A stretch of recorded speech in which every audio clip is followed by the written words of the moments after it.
অসুস্থ হয়ে পড়েছেন তার মধ্যেই অর্থাৎ আমরা যে ছবি আমরা দেখতে পাচ্ছি যে শিক্ষকদের আন্দোলনে দুন্দুবার পরিস্থিতি পুলিশ কোন রকমে তাদের সামাল দিতে পারছে না এবং পুলিশকে পেরিয়ে আজকে শিক্ষকরা আজকে এখানে এসে পৌঁছেছেন।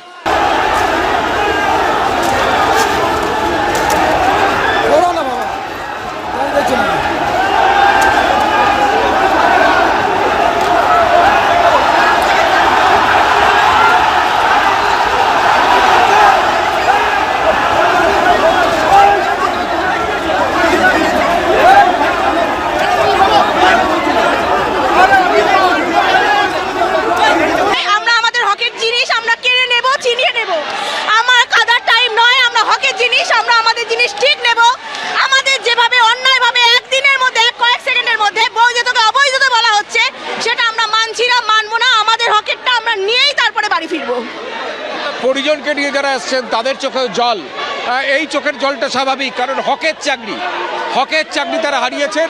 তারপর যখন যোগ্যদের তালিকা প্রকাশ করতে শিক্ষামন্ত্রীর সঙ্গে বৈঠকে সম্মত হয়েছে সরকার, সেই যোগ্যদের তালিকায় দেখা যাচ্ছে যে একটা থার্ড কাউন্সিলিং পর্যন্ত তারা সেই স্বীকৃতি দিচ্ছে। এখানে ভেঙে পড়ছেন একজন শিক্ষিকা এবং তার সঙ্গে তার স্বামী।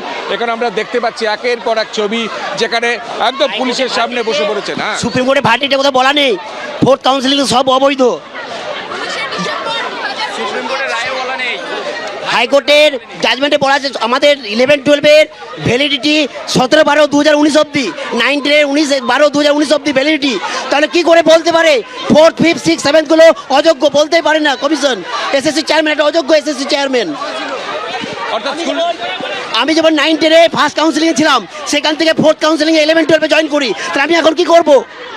ঠিকই, যারা পরবর্তী কাউন্সিলিংয়ে জয়েন করেছেন তারা কি করবেন? তারা প্রশ্ন তুলছেন, তারা যোগ্য, তারা পয়সা দেননি, তারা ঘুষ দেননি, তারা মেধার জন্য চাকরি পেয়েছেন, তারা এখন কি করবেন? অর্থাৎ এইখানে আমরা দেখতে পাচ্ছি নিজেদের মধ্যে তারা আলাপ আলোচনা করছেন যে এরপর কি তাদের যোগ্য তালিকায় নাম দেখার ইচ্ছে ছিল এবং তারপর রিভিউ পিটিশনে সুপ্রিম কোর্টে তারা যাওয়ার ইচ্ছে প্রকাশ করেছিলেন।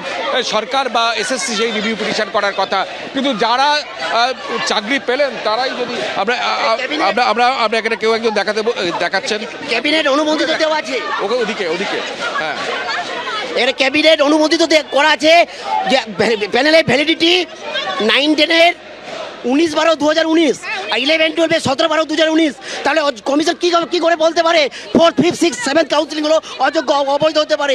কোনোদিন এটা হতে পারে না। অর্থাৎ কমিশনের ভূমিকা নিয়ে প্রশ্ন উঠছে। এখনো যে বৈঠক হচ্ছে, আজ থেকে 8th কাউন্সিলিং কোনো কাউন্সিলিং অবৈধ হতে পারে না, অর্থাৎ অবৈধ হতে পারে না। আমরা দেখতে পাচ্ছি পুলিশের ছবিটা আমি দেখাতে বলবো আমাদের ক্যামেরা পার্সনকে। পুলিশের ছবি, কার্যত নীরব দর্শক, পুলিশ আটকাচ্ছে স্কুল সার্ভিস কমিশনের ভেতরে যাতে কেউ প্রবেশ করতে না পারে।